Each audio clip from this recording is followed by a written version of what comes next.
Hello everyone, welcome back to our YouTube channel Sai Milan coaching classes and I hope आप सभी fit and fine होंगे। तो दोस्तों, आज हम शुरू कर रहे हैं class 12th political science. Book रहेगी कॉन्टेम्परेरी वर्ल्ड पॉलिटिक्स, उसका चैप्टर न्यू एनसीईआरटी बुक के according the end of bipolarity.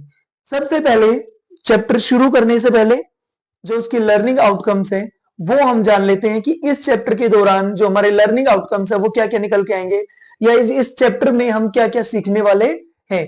तो हम इस चैप्टर में सीखने वाले हैं जो चीजें लर्निंग आउटकम्स हमारे रहेंगे, we know the meaning, the causes and the consequences of the disintegration of the second world। Means उसका मीनिंग जानने वाले हैं, सेकेंड वर्ल्ड का मीनिंग क्या है, उसके कारण और उसके परिणाम किसके, disintegration of the second world. जब सेकेंड वर्ल्ड है वो डिसइंटीग्रेट हो गया, अलग अलग पार्ट्स में बट गया, वो सब। इसके अलावा जो डिसइंटीग्रेट होने के बाद वो जो कंट्रीज हैं उनके बारे में जानेंगे, और इंडिया का रिलेशन उन कंट्रीज के साथ कैसा रहा वो हम जानेंगे। इस चैप्टर को शुरू करने से पहले एक ओल्ड एनसीईआरटी बुक के में जो हमारा चैप्टर 1 था कोल्ड वॉर एरा, वो मैं आपको एक बार थोड़ा सा बता देता हूं, क्योंकि कहीं ना कहीं इस चैप्टर का जो बेस है वो वहीं से निकल कर आता है। सबसे पहले मैं आपको बता दूं कोल्ड वॉर क्या होता है। कोल्ड वॉर वो होता है कि जहां पर कंट्रीज एक दूसरे पे क्या करती, वर्बली अटैक करती हैं, ठीक है, बातों से एक दूसरे के ऊपर क्या करते हैं, हमला करते हैं। वो इसमें वेपन्स का प्रयोग है वो नहीं करते हैं, बट कोल्ड वॉर के दौरान वो जो बातें हैं, ठीक है, वो इस तरीके से होती है जिसमें हमेशा ये डर रहता है कि एक देश दूसरे देश के ऊपर कभी भी अटैक है वो कर सकता है। वो एक साइकोलॉजिकली क्या करते हैं कि दूसरी कंट्रीज के ऊपर प्रेशर है वो क्रिएट करते हैं, ताकि वो दूसरा जो देश है वो अंडर प्रेशर आ जाए। अब जो कोल्ड वॉर एरा था उस दौरान मैं आपको बता दूं कि पूरा जो वर्ल्ड है वो टू सुपर पावर्स के में क्या था, डिवाइडेड था। और जो दो सुपर पावर थी वो कौन कौन सी थी, US and USSR. US United states और यूएसएसआर की फुल फॉर्म क्या थी, United Soviet union of Soviet socialist republics. दो सुपर पावर थी और दोनों की जो आइडियोलॉजीज है वो कंप्लीटली क्या थी, डिफरेंट थी। इसलिए वर्ल्ड की कुछ कंट्रीज है वो किसके साथ थी, यूएस के साथ थी, और कुछ कंट्रीज है वो किसके साथ थी, यूएसएसआर के साथ थी। फिर अब सीधा डायरेक्ट इस चैप्टर पे आते हैं। फिर एक ऐसा टाइम आया कि जब क्या हुआ कि वर्ल्ड के अंदर जो दो सुपर पावर है उनका दौर खत्म हो गया। तो उसी के रिगार्डिंग हम क्या करने वाले हैं, डिस्कशन है वो करने वाले हैं। चैप्टर है हमारा द एंड ऑफ बायोपोलरिटी। चैप्टर के पे का जो मीनिंग है वो जानना बहुत ज्यादा जरूरी होता है। कई बार हम कंप्लीट चैप्टर वो रीड आउट कर लेते हैं, बट उस चैप्टर का जो मीनिंग है वही हमें नहीं पता हो रहता, या लर्निंग आउटकम्स है वही हमें पता नहीं रहता, तो वो बहुत ज्यादा जरूरी होते हैं। एंड क्या होता है, खत्म होना। बाय मीन्स क्या होता है, टू। और पोलरिटी, पोलर क्या होते हैं, ध्रुव होते हैं। तो इस चैप्टर में हम पढ़ने वाले हैं कि एंड हो गया, खत्म हो गया किसका, जो बायोपोलरिटी थी, जो दो सुपर पावर हैं वो खत्म हो गई। उनके रिगार्डिंग हम पढ़ने वाले हैं कि किस तरीके से वर्ल्ड है वो बायोपोलरिटी से किस में कन्वर्ट हो गया, यूनिपोलरिटी में।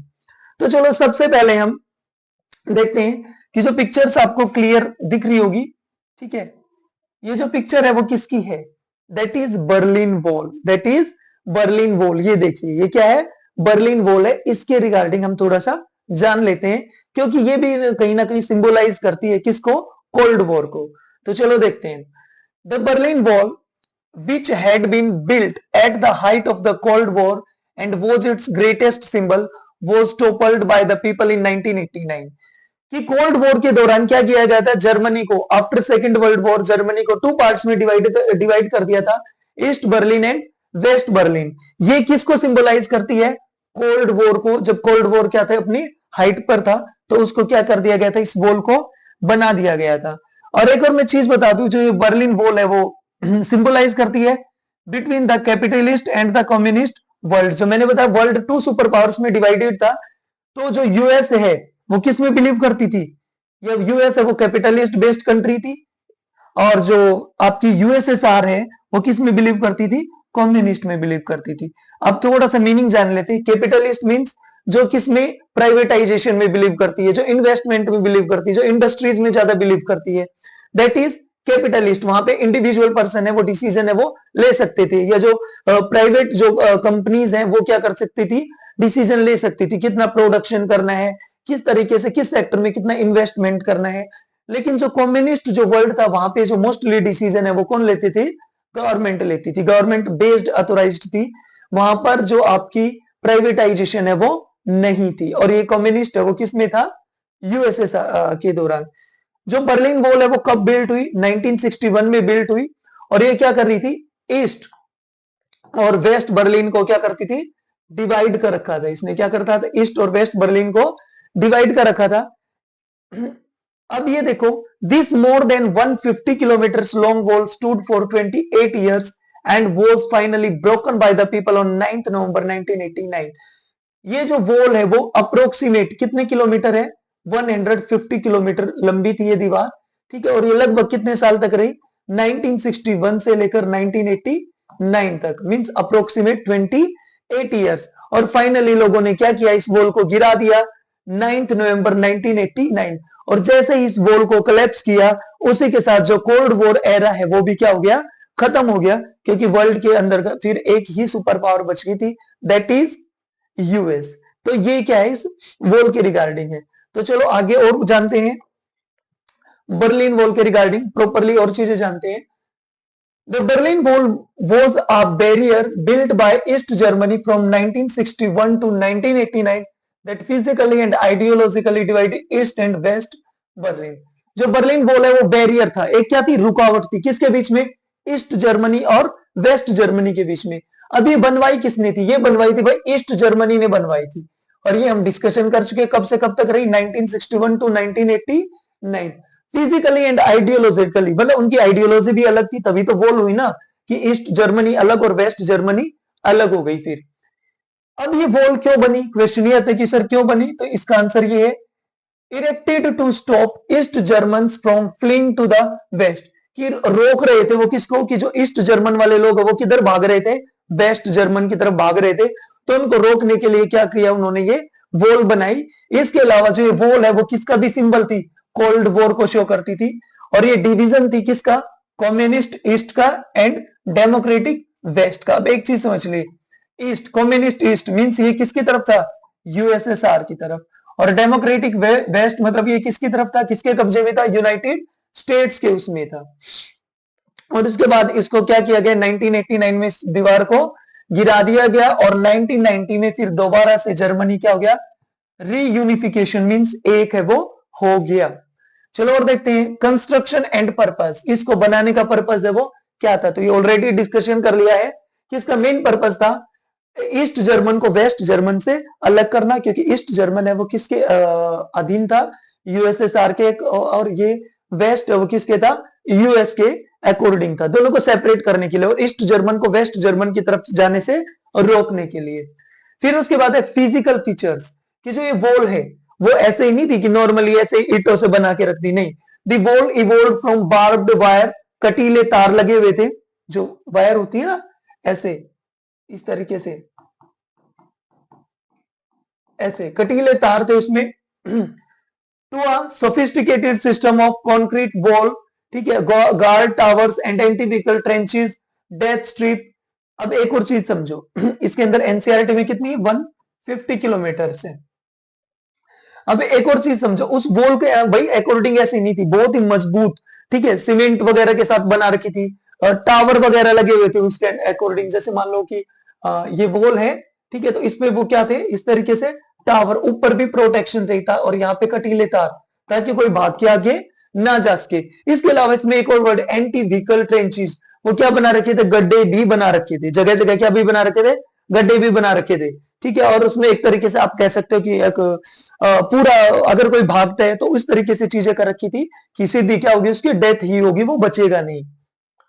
Human cost, the wall led to the death of many, और जब जिन जिन लोगों ने भागने की कोशिश करी, इस दौरान बहुत सारे हजारों लोगों की क्या भी हो गई? डेथ भी हो गई। द फॉल कब गिरी है? वॉल 9 नवंबर 1989। और जैसे ही दीवार गिरी, तुरंत क्या हो गया? जो कोल्ड वॉर एरा है वो क्या हो गया? खत्म हो गया। और उसके बाद जो जर्मनी है वापिस से क्या हो गया? उसकी रीयूनिफिकेशन होगी, वापिस से जर्मनी है वो एक हो गया। और ये भी देखो, the fall of the wall paved to the way for the reunification of Germany which was officially completed। अगर आपसे पूछ लिया जाए कि वॉल कब गिराई गई? 9 नवंबर 1989 में, और इस दोबारा से जर्मनी एक कब हुआ? 3 अक्टूबर 1990 को। तो ये सब किसके बारे में चीजें थी? बर्लिन वॉल के रिगार्डिंग थी। अब सबसे पहले क्वेश्चन बनता है what was the Soviet system? Soviet system है वो क्या था? तो ये हम बता लिए, सोवियत सिस्टम को हम क्या भी बोल सकते हैं? यूएसएसआर। एक ग्रुप था, ये कितनी कंट्रीज का? 15 कंट्रीज का ग्रुप था।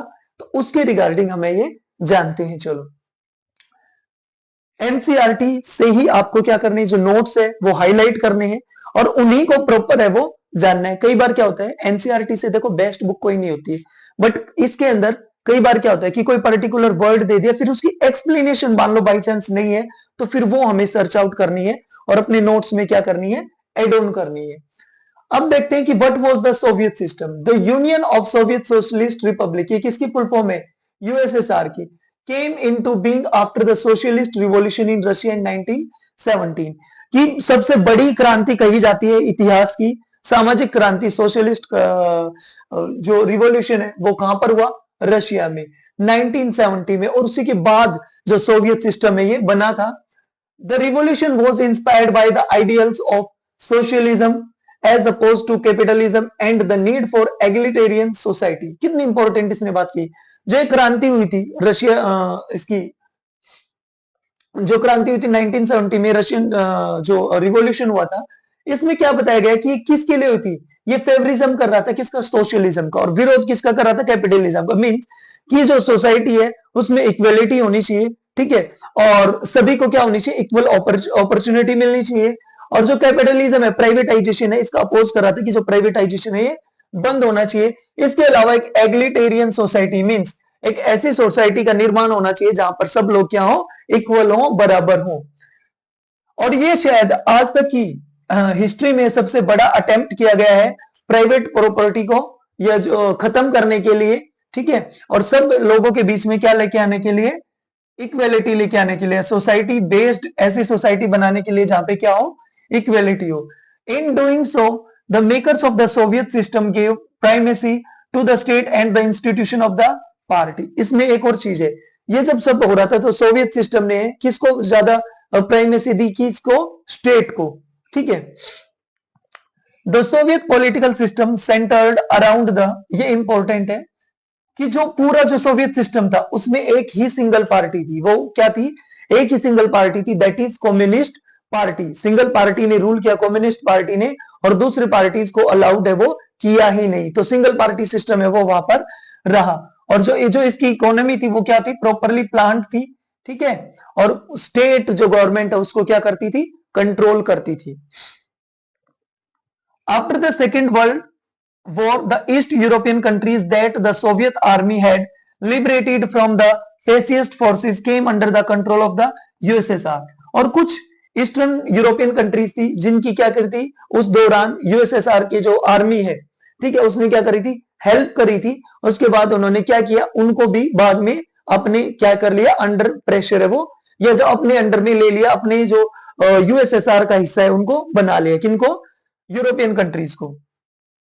उसके बाद आता है this group of countries was called the second world और सोशलिस्ट ब्लॉक। अब बात आती है कि जो यूएसएसआर जो पूरा जो ग्रुप बना कंट्रीज का, 15 कंट्रीज का जो ग्रुप बना, उसको क्या नाम दिया गया? सेकंड वर्ल्ड या सोशलिस्ट ब्लॉक। अब उसके बाद एक और ही इसमें इंपॉर्टेंट आता है, ऐसे ही हमें अलग से ना नोट, वर्सा पैक्ट। अब वर्सा पैक्ट क्या होता है? एक मिलिट्री अलायंस होती है, और जहां पर जिस भी कंट्री को, पर्टिकुलर कंट्रीज को नीड होती है तो वहां पर मिलिट्री जाके या उस जगह पर मिलिट्री जाकर लोगों को क्या करती है? डिफेंस करती है, उनको बचाती है। उसी को क्या बोलते हैं? Warsaw Pact. The Warsaw Pact, a military alliance, held them together. The USSR was the leader of the bloc. कि जो ये जो सोशलिस्ट जो ब्लॉक बना जिसके अंतर्गत यूरोपियन कंट्रीज भी आ गई, उसका लीडर है वो कौन बना? यूएसएसआर।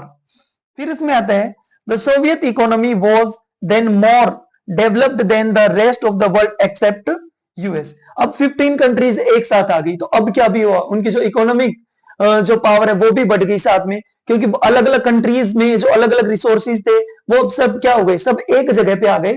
तो इसने बताया कि जो सोवियत इकोनॉमी थी वो बहुत ज्यादा डेवलप्ड थी डेवलप्ड थी अदर कंट्रीज के कंपैरिजन में, सिर्फ किसको छोड़ के, यूनाइटेड स्टेट्स को छोड़ के। It had a complex communication network. अब क्या होगा, कम्युनिकेशन नेटवर्क भी बढ़ गए, एनर्जी रिसोर्सेज भी बढ़ गए। ऑयल, एनर्जी रिसोर्सेज में क्या क्या थे उनके पास, ऑयल था, आयरन था, स्टील था, ठीक है। मशीनरी प्रोडक्शन उनके पास बढ़ गया, ट्रांसपोर्ट सेक्टर उनके पास बढ़ गया। इसके अलावा connected it's remotest areas with efficiency, और ऐसी जगह जहां पर पहुंचना मुश्किल था तो उस जगह पर भी अब ये इजीली पहुंच सकते थे। कहने का मतलब ये था कि अब यूएसएसआर के पास बहुत सारे क्या हो गए थे, रिसोर्सेज हो गए थे। अब ये बाकी कंट्रीज के साथ क्या कर सकते थे, इजीली उन रिसोर्सेज को एक्सपोर्ट करके उनसे बहुत सारा पैसा है वो कमा सकते थे। तो इस तरीके से वो क्या भी हो गए थे, इकोनॉमिक रूप से वो स्ट्रोंग हो गए थे। इसके अलावा इसमें ये भी तर्क है कि अब उनके पास क्या थे, it had a domestic consumer industry. इनके पास अब डोमेस्टिक कंज्यूमर इंडस्ट्री थी, मींस अब ये एक छोटी सी पिन से लेके कार तक भी ये बना सकते थे। इतने अब ये क्या हो गए थे, स्ट्रोंग हो गए थे, मजबूत हो गए थे। लेकिन तो there quality did not match that of the western capitalist countries. लेकिन जब क्वालिटी की बात आती है, क्वालिटी वाइज बात आती है, तो ये अब भी पीछे थे किनसे, western capitalist countries. Capitalist countries means वो जो इन्वेस्टमेंट में बिलीव करती थी, वो कंट्रीज जो प्राइवेटाइजेशन में बिलीव करती थी। क्वालिटी वाइज अब भी स्टिल ये क्या थे, उनसे पीछे थे। इसके अलावा सोवियत स्टेट ने क्या किया, minimum standard of living for all, minimum standard set कर दिया कि भाई एक अच्छा जीवन का जीने के लिए कम से कम ये चीजें हैं वो होनी चाहिए। जैसे हम ये कहते हैं कि जो बेसिक नीड है वो लाइफ की, रोटी, कपड़ा और मकान। तो सोवियत यूनियन ने भी क्या किया, इनके लिए एक स्टैंडर्ड सेट कर दिया लिविंग के लिए। एंड द गवर्नमेंट सब्सिडाइज्ड बेसिकनेस है, गवर्नमेंट वो क्या क्या चीजें उनको प्रोवाइड करा रही थी, हेल्प कर रही थी, हेल्थ में, एजुकेशन में, चाइल्ड केयर में, and other welfare scheme. Welfare scheme means वो स्कीम जिनसे लोगों का क्या हो, भला हो और ज्यादा हेल्प मिल सके। अब नेक्स्ट है, the Soviet system however became very bureaucratic and authoritarian, making life very difficult for its citizen. अब क्या हो गया, एक चीज देखो, वहां पे सिंगल पार्टी थी, तो अब उस पार्टी को कोई दूसरा खतरा तो था ही नहीं कि जो अदर पार्टीज है वो इलेक्शन में आएगी और भाई हम उनसे हार जाएंगे। तो जब एक पर्सन को ये लगने लगता है कि सिर्फ मैं जो कहूंगा वही फाइनल होगा, तो कहीं ना कहीं उससे क्या होता है कि ब्यूरोक्रेटिक, जो एक होता है ना कि ब्यूरोक्रेसी मींस जहां पर किसकी चले, अधिकारियों की चले, ऑफिशियल्स की जो चलते हैं। अथॉरिटेरियन जब एक पर्सन है क्या करने लगे, अपनी मनमानी चलाने लगे, तो इससे क्या हो गया था, सोवियत यूनियन के अंदर भी ये सिचुएशन आ गई थी और इससे लोग क्या हो गए थे, बहुत ज्यादा परेशान हो गए थे। अभी उन्हें बहुत सारी दिक्कतों का सामना आ रहा था क्योंकि वो अब सेटिस्फाई नहीं थे, कहीं ना कहीं जो उनकी नीड्स थी वो फुलफिल है वो नहीं हो रही थी। इसके अलावा वहां पे धीरे धीरे थोड़ी थोड़ी क्या हो गई थी, डेमोक्रेसी वो कम हो गई थी, मींस लोगों की धीरे धीरे जो सुनना है वो बंद कर रहे थे। आप यह कह सकते हैं कि थोड़ी थोड़ी डिक्टेटरशिप टाइप से आ रही थी। इसलिए जो लोग पहले कार्टून बना के या इस तरीके से इमेजेस के थ्रू थोड़ा बहुत वही मजाक कर लेते थे, तो वो भी क्या हो गया था, बंद हो गया था। अब सबको कहीं ना कहीं एक डर रहता था कि अगर हमने कुछ इस तरीके से चीजें करी तो हमें क्या हो सकती है, सजा हो सकती है। उसके अलावा अब देखें, on paper, Russia was only one of the 15th republics that together constituted the USSR. In reality, Russia dominated everything, and people from other regions felt neglected and often suppressed. अब सीधी सी चीज आ गई, अब वो ग्रुप था, दिखने को वो क्या दिख रहा था, दिखने को वो ग्रुप दिख रहा था Soviet union, USSR means 15 countries का ग्रुप है, बट रियलिटी क्या थी, उन 15 कंट्रीज में जो अकेली जो कंट्रीज जो डोमिनेट कर रही थी, जो अपनी ज्यादा चला रही थी, वो कौन सी थी, रशिया। तो इससे क्या हो गया था, रशिया अब अपने लोगों के लिए, अपने रीजन्स के लोगों के लिए वो ज्यादा चीजें सोच रही थी। लेकिन जो अदर रीजन, जो 14 जो बच गए, ठीक है, कंट्रीज बच गए, वहां के लोगों को कहीं ना कहीं ये लग रहा था कि हमें क्या किया जा रहा है, नेग्लेक्ट किया जा रहा है, हमारी जो जरूरतें हैं वो फुलफिल हो ही नहीं रही है, और इससे धीरे धीरे क्या हो रहा था, डिस्प्यूट है वो बढ़ रहा था। अब एक बार यहां पे देख लो, द फॉर्मर सोवियत यूनियन की, मैंने बताया कि जो सोवियत यूनियन है वो कितनी कंट्रीज का ग्रुप था, 15 कंट्रीज का ग्रुप था। लेकिन जो इसमें मेन जो कंट्री थी जो सबको लीड करती थी वो कौन सी थी, रशिया।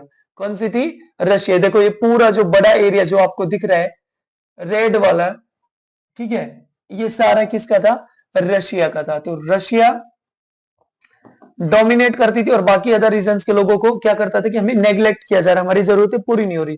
तो 15 कंट्रीज देख लेते कौन कौन सी थी, Russia, Estonia, Latvia, Lithuania, Belarus, Ukraine, Moldova, Georgia, Armenia, Azerbaijan, और फिर ये आपका क्या है, कजाकिस्तान, उज्बेकिस्तान, तुर्कमेनिस्तान, फिर है किर्गिस्तान एंड तजिकिस्तान। ये क्या थी आपकी जो 15 जो कंट्रीज है वो किसके अंदर आती थी, यूएसएसआर के अंदर आती थी।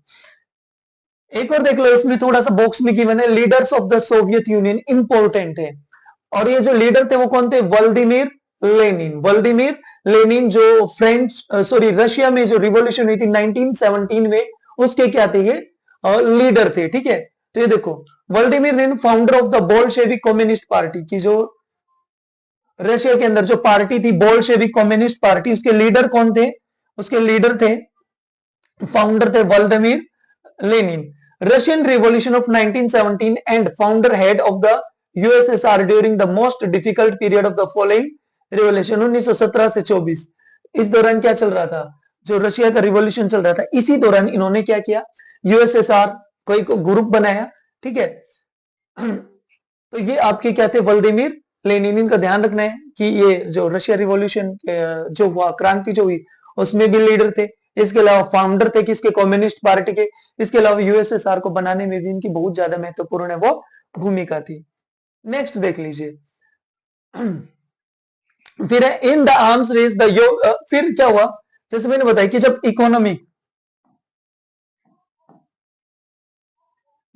की बात आई, पैसे के रिगार्डिंग आई, तो जो यूएसएसआर है वो बहुत ज्यादा अच्छा है वो कर रहा था। ठीक है, ये सेकंड नंबर पे आ गया था, किसके बाद, पहले पे यूएस था, सेकंड पे क्या था, यूएसएसआर था। ठीक है, अब सेकंड पे बात आई इसने आर्म्स रेस में। ठीक है, आर्म्स रेस, हथियारों की दौड़ में भी क्या था, the Soviet Union manage to match the US from time to time but at great cost. कि वो जो वेपन्स में, हथियारों में क्या था, वो यूएस को टक्कर दे रहा था, बट इसके बदले में उसको बहुत बड़ी कीमत है वो चुकानी पड़ रही थी। मींस कि जो उसके पास जो पैसे थे, जो उसकी इकोनॉमी, उसका एक बहुत बड़ा हिस्सा है, वो किसके ऊपर खर्च हो रहा था, वो वेपन्स के ऊपर खर्च हो रहा था। और इसका रीजन क्या था, इसी के कारण फिर क्या हुआ कि जो ऑर्डिनरी जो पीपल हैं, जो लोग हैं, उनको संघर्ष करना पड़ा था, उन्हें बहुत सारी मुसीबतों का सामना करना पड़ रहा था, क्योंकि उनके जो बेसिक जो नीड्स है वो फुलफिल नहीं हो रही थी। इसके अलावा जो सोवियत यूनियन है वो टेक्नोलॉजी में भी क्या था, पीछे चल रहा था। किससे पीछे चल रहा था, यूएस से पीछे चल रहा था। और मेन मकसद इनका भाई क्या चल रहा था उस टाइम पे, कि हमें वर्ल्ड के अंदर सबसे बड़ी सुपर पावर बनना है। इस चक्कर में वो वेपन्स के ऊपर ज्यादा से ज्यादा खर्च करते चले गए, और इस चक्कर में जो लोग हैं, वहां के जो नागरिक हैं, वो क्या रह गए, हताश होके ही रह गए। इसके अलावा यूएस ने और क्या किया, यूएस ने अटैक कर दिया किसके ऊपर, अफगानिस्तान के ऊपर इन 1979, Weeknd the system even further. और ये जो वॉर में जो बता दूं, ये लगभग कितने साल तक चला, अप्रोक्सीमेट 10 ईयर्स तक चला। और बाद में सोवियत यूनियन ने क्या किया, 10 साल बाद अपनी जो जो फौज है उसको वहां से बुला लिया, लेकिन तब तक बहुत ज्यादा देर है वो हो चुकी थी। जो इनका जो सिस्टम है वो बहुत ज्यादा वीक है वो हो गया था, वहां पे फूड शॉर्टेज बहुत ज्यादा आ गई। ठीक है, और अब क्या करने लगे, वो जो फूड है वो बाहर से मंगाने लगे, इंपोर्ट करने लगे। ठीक है, the Soviet economy was faltering in the late 1970s and become stagnant. और 1970s के दशक तक आते आते जो उनकी इकोनॉमी है वो बिल्कुल है वो गिर गई। और फिर क्या हो गया, जो उनकी जो इकोनॉमी है, ठीक है, फाइनेंशियली क्या हुआ, वो बिल्कुल एक जगह पे रुक सी गई, क्योंकि अब उनके पास भाई ज्यादा चीजें नहीं थी। ठीक है, टेक्नोलॉजी वाइज ज्यादा वो नहीं था, और जो पैसा वगैरह था वो कुछ कहां पे जो इन्वेस्ट हो गया, उसने जो उसकी जो पावर है 1979 में जो अफगानिस्तान में वॉर हो, कुछ वहां पे खर्च हो गया। और बहुत सारा उन्होंने किस पे खर्च कर दिया था, वेपन्स पे खर्च कर दिया था। तो इससे धीरे धीरे क्या हो गया था, 1970s तक आते आते बिल्कुल क्या हो गई थी, उनकी जो ग्रोथ जो है वो बिल्कुल डाउन हो गई थी, इकोनॉमी वो एक जगह पे रुक गई थी। अब उसके बाद आता है important Gorbachev and disintegration. Gorbachev and disintegration के बारे में जानते हैं। मिखेल गोरबचेव वो क्या थे, जनरल सेक्रेटरी थे, किसके, कम्युनिस्ट पार्टी के थे। और कब बने वो, 1985 में जनरल सेक्रेटरी बने। और उन्होंने ये देखा कि अब जो पूरा सिस्टम है वो धीरे धीरे करके क्या हो रहा है, जो यूनियन सोवियत है वो धीरे धीरे करके नीचे गिर रहा है, तो उसने रिफॉर्म करने की सोची। रिफॉर्म क्या होता है, रिफॉर्म मींस पॉजिटिवली चेंजमेंट।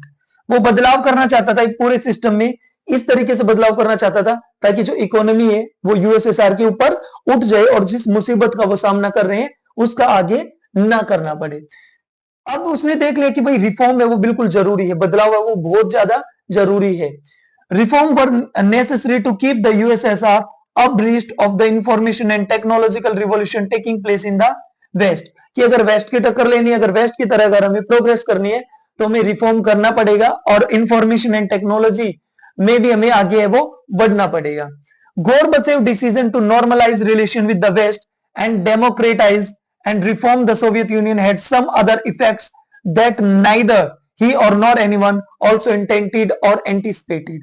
और गोरबचेव ने अब तो देखो सोचा तो अच्छा था, ठीक है भाई रिफॉर्म करना है, बदलाव करना है, ठीक है टेक्नोलॉजी में हमें आगे बढ़ना है, बट उसका जो बाद में जो रिजल्ट निकला वो ना तो उसने खुद उसकी कल्पना करी थी ना ही किसी और ने कल्पना करी थी। इसका रिजल्ट मींस क्या हुआ कि पॉजिटिव आने की जगह क्या हो गया, नेगेटिव आया। Unlike in the past the Soviet union under Gorbachev did not intervene when the disturbance occurred and the communist regimes collapsed one after another। अब क्या हुआ कि जब देश के अंदर जब इतनी बुरी यूएसएसआर में सिचुएशन चल रही थी, ठीक है आपस में जो उनका ट्रस्ट है वो खत्म हो रहा था, तो उस सब के दौरान जो गोरबचेव उसने कोई भी इंटरवेंस मींस कोई उसमें कोई भी हस्तक्षेप है वो नहीं किया। और उसका कारण क्या रहा कि धीरे धीरे करके एक एक जो रिपब्लिक जो कंट्रीज है वो दूर होती चली गई, अलग अलग है वो हो गई।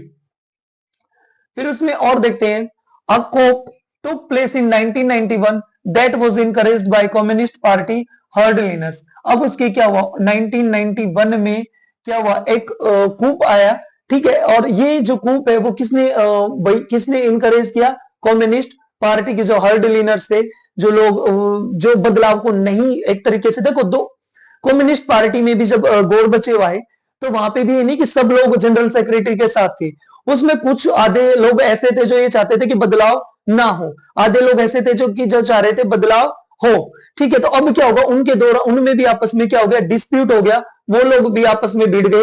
तो फिर भी क्या हुआ, कुछ लोग है वो एक साइड में थे, कुछ लोग है वो एक साइड में भी थे, और इस वजह से भी पूरा सिस्टम वो कहीं ना कहीं क्या हो गया, पूरा सिस्टम है वो वीक है वो हो गया। अब लोगों को भी the people had tasted freedom by then and did not want the old style rule of the communist party.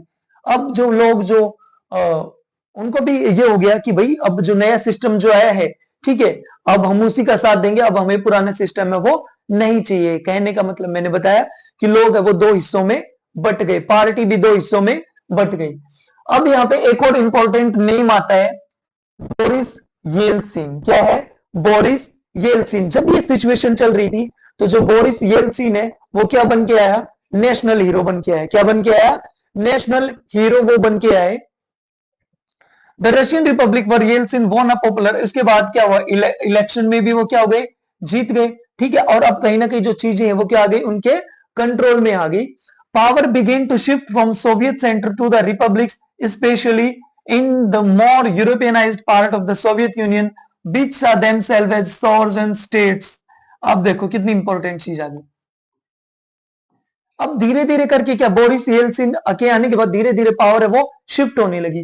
जहां पे पहले पावर सोवियत सेंटर के पास थी, अब किसकी तरफ शिफ्ट होने लगी थी, यूरोपियनाइज्ड पार्ट की तरफ, जो यूरोपियन जो कंट्रीज थी, ठीक है उनकी तरफ क्या हो गई थी, वो पावर है वो धीरे धीरे जाने लगी थी। और अब वो जो कंट्रीज है वो अपने आप को क्या समझने लगी थी, सॉवरेन कंट्री वो अपने आप को समझने लगी थी। सॉवरेनिटी क्या होता है, मींस इंडिपेंडेंटली वर्क करना, जहां पर हम किसी के अंडर प्रेशर या दूसरे की बात मान के कोई चीज है वो ना करें, टेक देयर डिसीजन इंडिपेंडेंटली।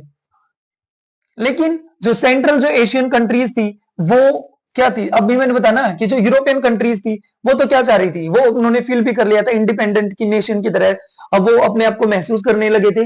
लेकिन जो सेंट्रल एशियन जो रिपब्लिक्स थी, जो कंट्रीज थी, वो अब भी किसके साथ रहना चाहती थी, सोवियत फेडरेशन के साथ रहती थी। अब यहां से देखो, in December 1991 under the leadership of Yeltsin, Russia, Ukraine and Belarus, three major republics of the USSR declared that the Soviet Union was disbanded। अब यहां पे इंपॉर्टेंट ये चीजें आती है कि पूछ लिया जाए कि सबसे पहले है वो किसने अनाउंस किया कि जो यूएसएसआर है अब वो ब्रेक डाउन हो गया है, ठीक है और अब हम इससे अलग हो रहे हैं भाई। तो ये तीन चीजें हैं वो किसने डिक्लेयर किया था, ये हमारी थी रशिया, उसके बाद रशिया, और देखो ये रही Russia, Ukraine, Belarus, Russia, Ukraine, और थर्ड कंट्री थी हमारी बेलारूस। इन्होंने अनाउंस कर दिया कि यूएसएसआर है वो क्या हो गया है, ब्रेक डाउन हो गया है, टूट गया है। The communist party of the Soviet Union, communist party को क्या कर दिया गया, बैन कर दिया गया। Capitalism and democracy were adopted as the basis of the post Soviet republic, और उसके बाद में कौन सा सिस्टम ले लिया गया, डेमोक्रेसी एंड कैपिटलिज्म। डेमोक्रेसी क्या होती है कि वो थी ना अब्राहम लिंकन ने एक फेमस डेफिनेशन जो दे रखी है, democracy is a type of government of the people, by the people and for the people, की एक ऐसी गवर्नमेंट या ऐसा सिस्टम ऑथराइज करें जो लोगों का हो, लोगों के लिए हो, लोगों के द्वारा बनाया जाए हो। और इसके अलावा कैपिटलिज्म मतलब वहां पे क्या होना चाहिए, प्राइवेटाइजेशन भी है वो होना चाहिए। ठीक है, तो ये आ गया दिसंबर 1991 में क्या क्यों होगा, येल्तसिन की लीडरशिप में तीनों कंट्रीज ने डिक्लेयर किया था। अब यहाँ पे एक important leadership of the Soviet union, Joseph Stalin, successor of the Lenin, Lenin के उत्तराधिकारी है वो कौन था, लेनिन के बाद कौन बने, Joseph Stalin, and led the Soviet Union during its consolidation, began rapid industrialization and forcible collectivization of agriculture, credit with Soviet victory in the Second World War, held responsible for the Great Terror। देखो इसने भी क्या किया, Joseph Stalin का सिर्फ इतना समझ लो कि लेनिन की क्या थे, उत्तराधिकारी थे। उसके बाद जो चीजें कहीं ना कहीं जोसेफ इसने लेनिन ने जो चीजें शुरू करी थी, छूट गई थी, उनको क्या लेके गए थे, ये आगे लेके गए थे। प्राइवेटाइजेशन में क्या करते थे, बिलीव है वो करते थे। अब और देख लीजिए, ये पैराग्राफ पूरा करते फिर ये देखते हैं। The declaration on the disintegration of the USSR, अब क्या कर दी इन्होंने, जैसे हमने पढ़े ना कि डिक्लेरेशन है वो कब हो गई, ये आपकी हो गई थी दिसंबर 1991 में। दिसंबर 1991 में अनाउंस कर दिया गया, क्या अनाउंस कर दिया गया कि जो यूएसएसआर है वो अब एक ग्रुप नहीं है, अब वो क्या हो गया है, डिसइंटीग्रेट है वो हो गया, अलग अलग हिस्सों में वो बट गया है। अब जैसे ही अलग हुआ, अब एक ग्रुप बना बेटा सीआईएस, सीआईएस की फुल फॉर्म है Commonwealth of independent states, Commonwealth of independent states. कहीं ना कहीं इनको ये भी हो गया था कि अब पूरा वर्ल्ड है वो क्या हो जाएगा, यूनिपोलर हो जाएगा, मींस एक ही सुपर पावर बची डिसइंटीग्रेट होने के बाद, दैट इज यूनाइटेड स्टेट्स। तो इनको ये था कि कहीं वो पूरे वर्ल्ड के ऊपर रूल ना करने लगे। तो जो ये इंडिपेंडेंट जो नेशन थे, जो 15 जो कंट्रीज जो थी, तो इन्होंने सोचा कि क्यों ना हम एक ऐसा ग्रुप बनाते हैं, ठीक है, उसमें हम और भी कंट्रीज को शामिल कर लेंगे, जिसमें रिक्वायरमेंट के टाइम पे सभी क्या कर सके, एक दूसरे की हेल्प कर सके। और दूसरा इसके अलावा ये भी ना हो कि यूएस है वो अकेला पूरे वर्ल्ड को क्या करे, लीड करे। तो ये पढ़ो, एंड द फॉर्मेशन, फॉर्मेशन हुई इसके जस्ट बाद कॉमनवेल्थ इंडिपेंडेंट स्टेट सीआईएस की, came as a surprise to the other republics, specially to the central Asian ones. ठीक है, मतलब सेंट्रल एशियन कंट्रीज तो चाहती किसके साथ थी, और जो सोवियत फेडरेशन ग्रुप है उसी के साथ रहती थी। ठीक है, अब देखो रशिया नाउ, अब ये चीज क्या हुई, अब यूएसएसआर भाई डिसइंटीग्रेट हो गया, अलग हो गया, तो उसका उत्तराधिकारी कौन, कि जो यूएसएसआर है वो किसका भी मेंबर था, यूएन का भी मेंबर था, यूनाइटेड नेशन का भी मेंबर था, जो कि 24 अक्टूबर 1945 को फॉर्म्ड हुई थी, बनी थी। अब रशिया ने देखो, क्योंकि वहां पे पहले बात आई थी ना कि इन चीजों को, सब चीजों को लीड करके कौन चल रहा है, रशिया चल रहा है, इस पूरे को मैनेज कौन कर रहा है, रशिया कर रहा है। तो अब वो देखो, Russia was now accepted as the successor state of the Soviet Union, किसकी जो उत्तराधिकारी स्टेट है वो कौन रहेगी, रशिया रहेगी। मींस जो बेनिफिट है या जो पॉलिसीज है जो यूएसएसआर ने शुरू करी थी, उनको फॉलो कौन करेगा, उनको फॉलो करेगा Russia. It inherited the Soviet seat in the UN security council. बता दे, यूनियन जो यूएन सिक्योरिटी काउंसिल, जिन 5 जो परमानेंट कंट्रीज हैं जिनके पास क्या है, वीटो पावर है, तो वो शुरू में किसके पास थी, यूएसएसआर के पास थी, बाद में उसकी सक्सेसर कंट्री होने के नाते वो किसके पास आ गई, रशिया के पास वो आ गई। इसके अलावा न्यूक्लियर पावर के रिगार्डिंग जितनी भी जो डील कर रखी थी वो भी यूएस के साथ, ठीक है, कि भाई आगे न्यूक्लियर पावर बनाएंगे नहीं बनाएंगे, उस तरीके से वो सारी चीजें हैं वो कौन लेके चला, ये रशिया वो लेके चला।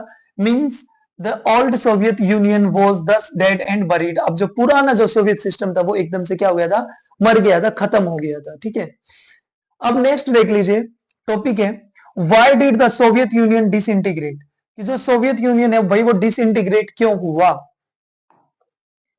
देखो एक कॉमन सी बात है, एक मिनट इसका देख लेते हैं कि सोवियत यूनियन है वो डिसइंटीग्रेट क्यों हुआ, तो उसका कारण क्या भी रहा होगा।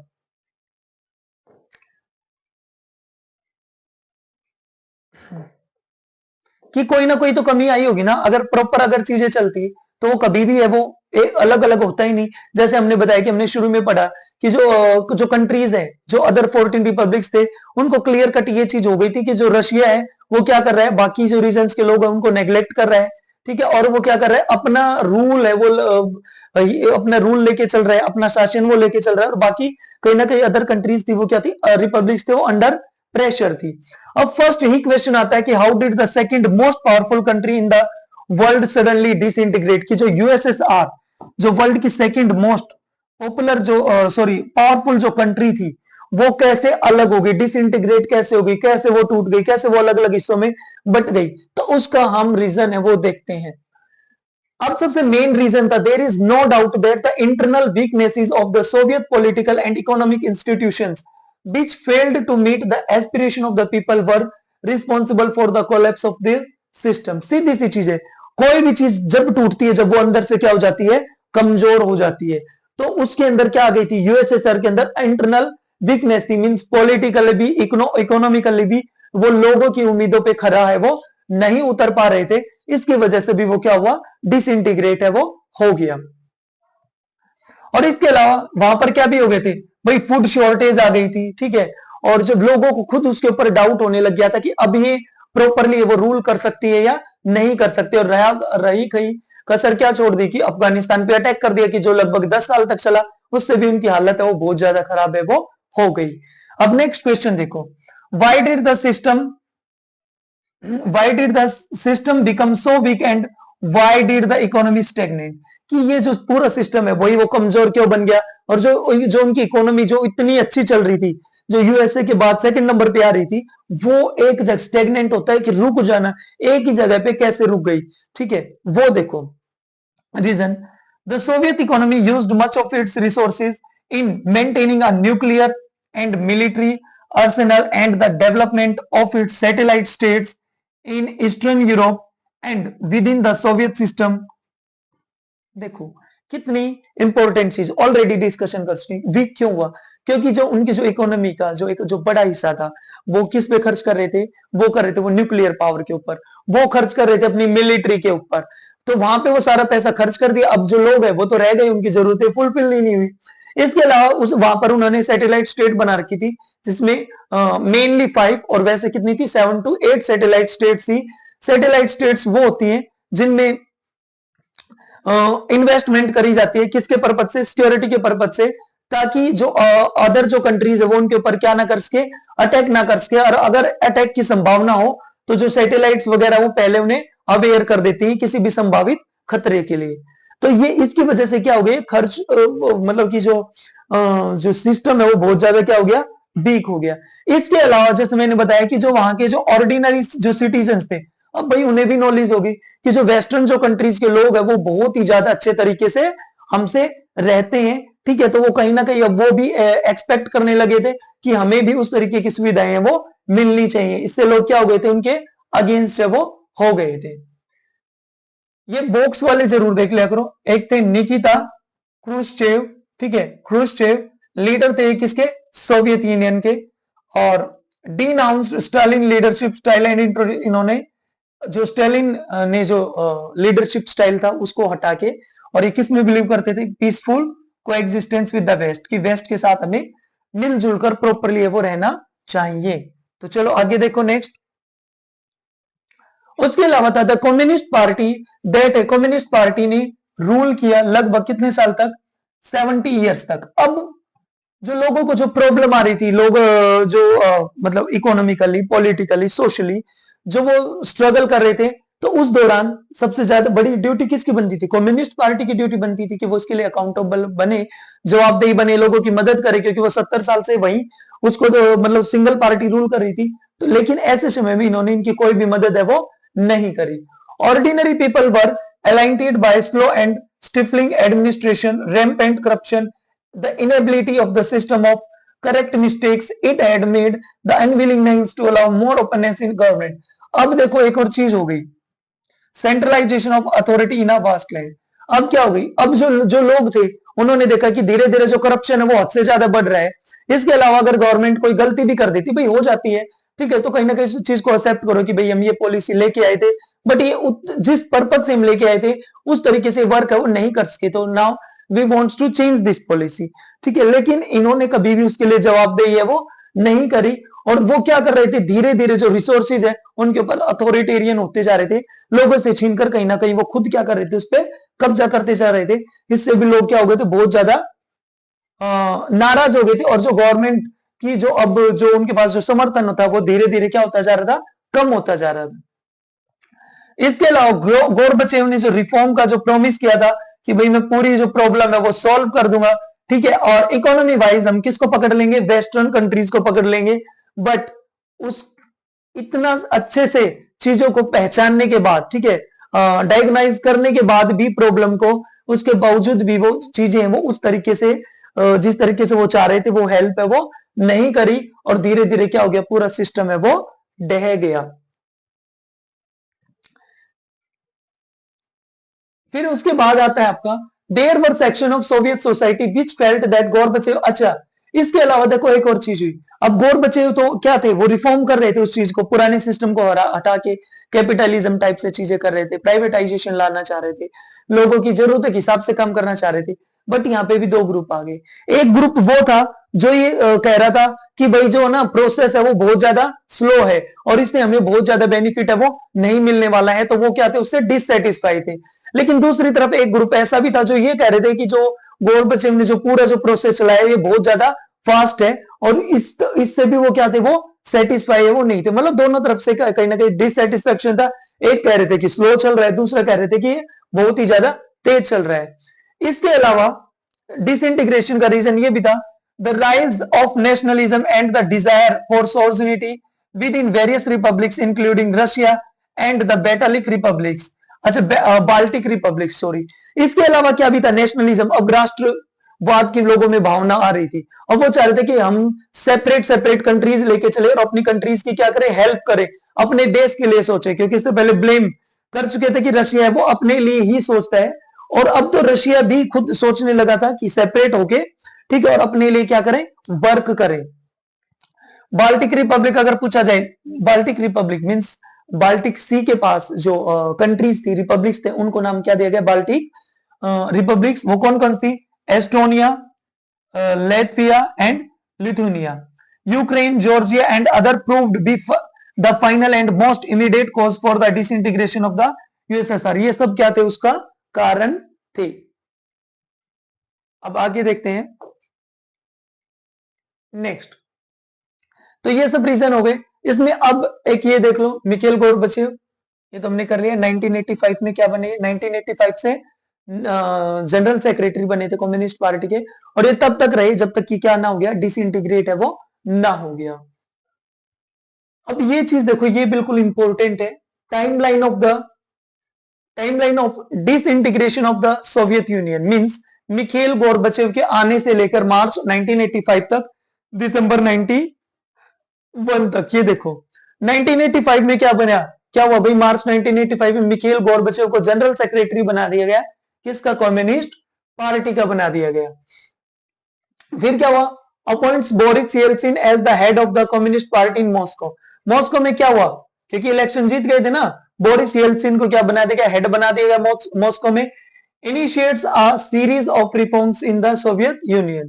फिर जून 1988 में क्या हुआ, लिथुनिया के अंदर आजादी के लिए मूवमेंट शुरू कर दिया गया, और उसके बाद जो लिथुनिया, अगर पूछा जाए कि सबसे पहले आजादी के लिए यूएसएसआर में अलग होना चाह रहे थे, इसके लिए जो फ्रीडम जो मूवमेंट है, इंडिपेंडेंस मूवमेंट, सबसे पहले कहां चला था, लिथुनिया में, और उसके बाद वो एस्टोनिया और लेटविया में भी चला गया।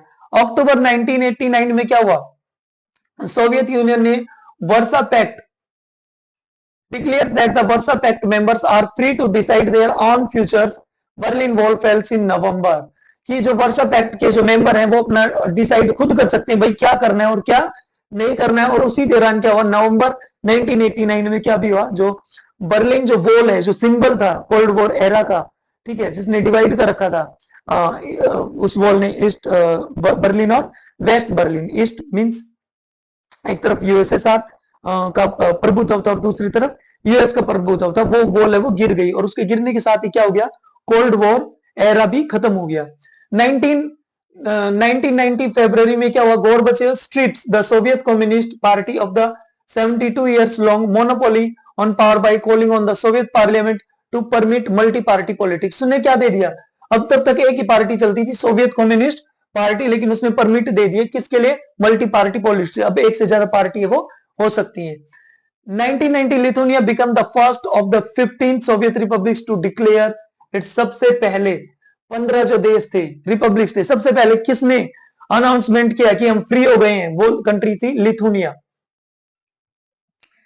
जून 1990 में क्या हुआ, Russian parliament declares it's independent from the Soviet. Russia ने भी कह दिया, डिक्लेयर कर दिया जून 90 में, अब सोवियत यूनियन से हमारी पार्लियामेंट है वो अलग है। येलसिन ने 1991 जून में क्या कहा, कम्युनिस्ट पार्टी अब नहीं है, और वो क्या बन गए, प्रेसिडेंट बन गए किसके, रशिया की। अगस्त 1991 में क्या हुआ, the communist Party hardliners stage an abortive coup against Gorbachev के अगेंस्ट। वो क्या किया उन्होंने, अभियान है वो चला दिया, क्योंकि वो उससे सहमत नहीं थे। सितंबर 1991 में क्या हुआ, 3 जो बाल्टिक रिपब्लिक, 3 बाल्टिक रिपब्लिक कौन कौन से थे, Estonia, Latvia and Lithuania member बन गए किसके, यूएन के, और बाद में उन्होंने क्या ज्वाइन कर लिया, नाटो, मार्च 2004 में। दिसंबर 1991 में क्या हुआ, जो पूरे जो कंट्री है वो ब्रेक डाउन हो गई 15 कंट्रीज के अंदर, और कुछ कंट्रीज ने क्या किया, सीआईएस को है वो ज्वाइन कर लिया, कॉमनवेल्थ ऑफ इंडिपेंडेंट को। और दिसंबर 25 1991 में गोरबचेव ने रिजाइन दे दिया एज द प्रेसिडेंट किसके, सोवियत यूनियन। सब सोवियत यूनियन रहेगी नहीं, ठीक है, उसने देख लिया पूरा खत्म हो गया है, तो क्या किया, फॉर्मेलिटी थी, रिजाइन दे दिया, और जैसे उन्होंने रिजाइन दे दिया सोवियत यूनियन है वो खत्म हो गया। ऑफिशियली कब खत्म हुई थी, 25 दिसंबर 1991 को। अब नेक्स्ट जो हमारा टॉपिक है, कॉन्सिक्वेंसेज ऑफ डिसइंटीग्रेशन, कि जो डिसइंटीग्रेट हुआ, जब ये स्टेट है वो 2 पार्ट्स में टूट गया, तो इसका जो असर है वो क्या रहा, ठीक है। तो चलो वो एक बार हम देख लेते हैं, कॉन्सिक्वेंसेज ऑफ डिसइंटीग्रेशन। अब जो परिणाम आया, ठीक है, वो डिसइंटीग्रेशन का वो क्या था, पॉलिटिकल भी था, ठीक है, सोशल भी था, इकोनॉमिकल था, वो सब हम क्या करेंगे, पढ़ने वाले हैं। तो चलो सेपरेटली जो मैंने जो बना रखा है नोट्स, वहां से देख लीजिए। पॉलिटिकली राजनीतिक रूप से और वैश्विक रूप से उसके क्या परिणाम रहे। जैसे ही डिसइंटीग्रेशन हुआ यूएसएसआर का, उसी के साथ क्या हो गया बेटा, end of the cold war. The dissolution of the USSR ended the decades long confrontation between US and the Soviet Union। ये मैंने बता दिया आपको, कोल्ड वॉर जो एरा है वो क्या हो गया, खत्म हो गया। अब यूनिपोलर ही रह गई, वो थी यूएस, ठीक है, एक महाशक्ति बच गई थी बस, US as a sole super power. जैसे ही यूएसएसआर है वो अलग अलग टुकड़ों में टूटा, तो पूरे वर्ल्ड के अंदर यूएस ही अकेली क्या रह गई, सुपर पावर रह गई थी। Emergence of new countries, disintegration होने के बाद 15 न्यू कंट्रीज है वो वर्ल्ड में और बन गई, आ गई। इसके अलावा the Soviet union broke apart into 15 independent Republic, उसमें रशिया, यूक्रेन भी थी, बाल्टिक स्टेट थी जो हमने पढ़ी, each with its on aspiration and choices. अब हर एक देश के पास अपनी क्या थी, आकांक्षाएं थी, अपनी चॉइसेस थी। Shift to a multipolar system, अब क्या हो गया था, पहले वर्ल्ड है वो 2 पावर्स में डिवाइडेड था, एक यूएस और एक यूएसएसआर। अब जब वर्ल्ड अलग अलग टुकड़ों में टूट गया, ठीक है, सॉरी वर्ल्ड नहीं, यूएसएसआर जब 15 रिपब्लिक्स में टूट गया, तो अब क्या हो गया था, अब जो सिंगल पावर जो डोमिनेंस है वो भी अब खत्म हो सकता था, क्योंकि अब और भी जो नई नई जो सुपर पावर है वो आने के अब चांसेस थे। वेयर मल्टीपल कंट्रीज और blocs play a crucial role in world politics. फिर है strengthen of Western alliances. Eastern European and Baltic states sought closer ties with the West, leading to NATO and the European Union expanding their influence and membership। जैसे ही वो countries है वो अलग हुई, कौन कौन से, स्पेशली ईस्टर्न यूरोपियन रिपब्लिक्स और बाल्टिक स्टेट्स, वो जैसे इससे अलग हुई यूएसएसआर से, वो तुरंत वो किसके साथ मिक्स भाई उन्होंने डील कर ली, वेस्टर्न कंट्रीज के साथ डील कर ली। तो इससे क्या हो गया, वो जो मजबूत जो अलायंसेस है वो ग्रुप है वो बना लिए। और देखते हैं इकोनॉमिक एंड सोशल, कि इकोनॉमिक और सामाजिक रूप से उसके क्या परिणाम निकले। ग्लोबल डोमिनेंस ऑफ कैपिटलिज्म, भाई दो तरीके की आइडियोलॉजी थी, एक तो सोशलिज्म और एक कैपिटलिज्म। सोशलिज्म में प्राइवेटाइजेशन नहीं थी, जो सुपर पावर, जो शक्ति है वो किसके हाथ में थी, स्टेट गवर्नमेंट के हाथ में थी। कैपिटलिज्म में क्या थी, प्राइवेटाइजेशन था, ठीक है, प्राइवेट इंडिविजुअली और या ग्रुप में वो डिसीजन है वो लिए जा सकते थे। अब क्या हो गया, सोशलिज्म वो एक तरीके से खत्म हो गया, तो the capitalism economy system became the dominant model internationally अब एक चीज रह गई, वो ज्यादा क्या थी, कैपिटलिज्म। इंक्रीज्ड इन्फ्लुएंस, अब किसका इन्फ्लुएंस, किसका प्रभाव ज्यादा बढ़ गया था, इंटरनेशनल मॉनेटरी फंड और वर्ल्ड बैंक का इन्फ्लुएंस है वो ज्यादा बढ़ गया था। और ये पास्ट में किसको सपोर्ट देते थे, सोवियत यूनियन को देते थे, लेकिन अब तो वो तो रहा ही नहीं। Economic liberalization and shock therapy means, economic liberalization, अब क्या हो गया, इकोनॉमिक सिस्टम है वो चेंज हो रहा था, ट्रांजिशन के दौर से गुजर रहा था। अब कैपिटल सोशलिज्म से चीजें किस में आ रही थी, कैपिटलिज्म के अंदर है वो चीजें आ रही थी। तो उसी को क्या नाम दिया गया है, इस ट्रांजिशन को शॉक थेरेपी। इसके बारे में डिटेल से आगे पढ़ेंगे भी। सोशल एंड पॉलिटिकल अपहेवल, सामाजिक रूप से और राजनीतिक रूप से अपहेवल क्या होता है, उथल पुथल हो गई थी, ठीक है। The transition led to the social upheaval, increased crime rates, अब क्या हो गए थे भाई, क्राइम रेट है वो बढ़ गए थे, एकदम से इतनी उथल पुथल होगी तो क्राइम रेट ज्यादा बढ़ गए थे। करप्शन, जो फॉर्मर सोवियत रिपब्लिक थी, कुछ जो देश थे, ठीक है, जो 15 जो रिपब्लिक्स थी यूएसआर का हिस्सा, तो उनमें करप्शन ज्यादा बढ़ गया था। एज गवर्नमेंट इंफ्रास्ट्रक्चर वीकेंड, और जो सरकार का जो सिस्टम है वो पूरा क्या हो गया था, वीक हो गया था, क्योंकि एकदम से जिस तरीके से हम चाहते हैं वो चीजें वो नहीं मिलती हैं, ठीक है। तो आई होप जितना हमने किया है ये आपको प्रॉपरली समझ आ गया होगा, ठीक है। और जो नेक्स्ट जो पार्ट है उसमें हम डिस्कशन कहां से शुरू करेंगे, शॉक